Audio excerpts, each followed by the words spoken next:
So we played since 2010 with concrete vessels. They're a really nice egg shape. This is the fermentation process from the moment they're picked. From the moment they're picked, we tend to whole bunch press all our Chardonnay. So put it in the press as whole bunches. With the whole bunch with the stalks. Yeah. So the crushing is the pressing. Juice comes out, and since the start, we've always put them pretty well straight into barrel, cloudy juice, no sulfur added, so just as it is.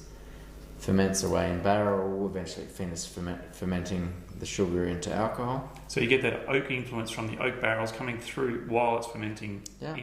You do get in oak, which no other vessel can emulate like oak. Oak staves, the oak material the barrels are made of, they're about 27 millimeters thick. Okay. That's standard. But it's porous, so it's not porous enough to leak liquid out, hopefully, but it is porous enough to allow oxygen in. So you have a small amount of air ingress, which has this amazing effect on a wine of softening and opening the wine. Like the French have lots of beautiful terms, and as winemakers we tend to overuse them, but one is élevage.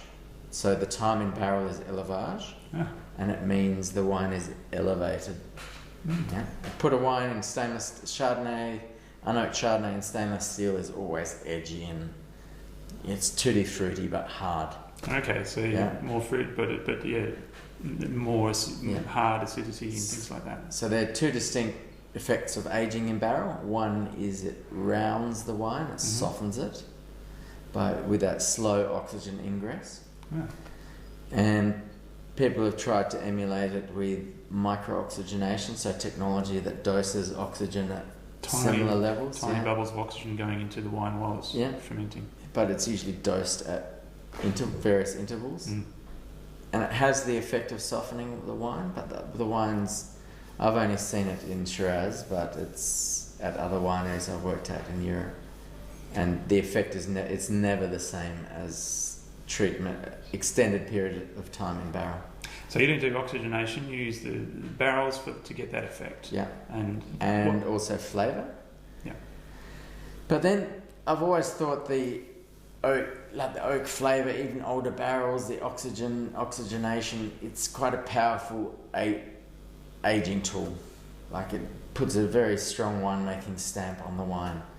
So aging in a good way, you presume? Yeah, it does. Developing the wine, so it's a tool, it's a deliberate tool to develop the wine. Yeah, but does it take away from the purity of the grape? Who knows? I think in Chardonnay, I like Chardonnay that has a bit of oak and adds complexity. It adds another dimension. So when we're comparing because we've got two Chardonnays here.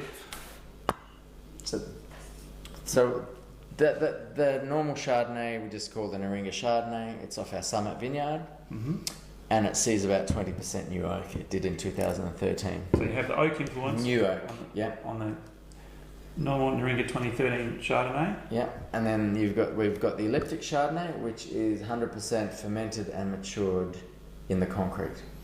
And so that is the same vintage. Same grapes.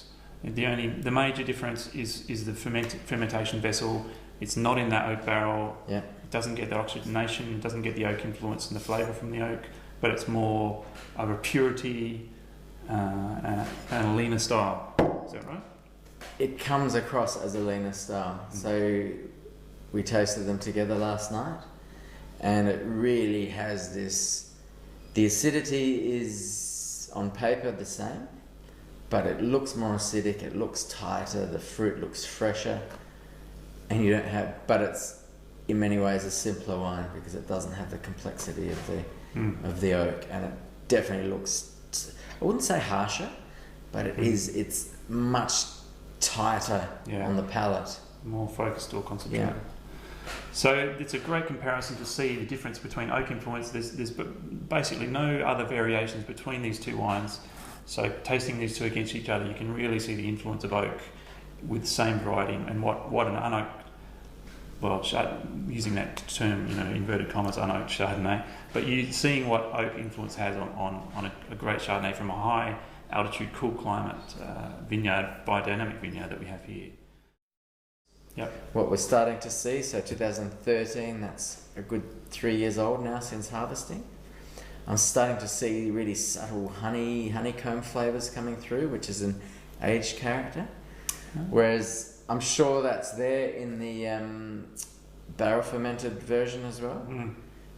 But you've got these much more intense oak flavours that are still sitting on top of it. Yeah, there's more layers of complexity in there. So I'd say this one is a bit more linear, tighter. It's definitely not Riesling, but you could kind of say it's more in that sort of acid drive Riesling. And that's kind of a bit richer, a bit more full-bodied, full-flavoured. But it's definitely not, in the really intensely full Chardonnay direction of a classic 80s or 90s Chardonnay. Absolutely. Yeah, no, I tasted this one last summer, and it's perfectly balanced, subtle oak, but still really adds to the dynamics of it. So, two great wines.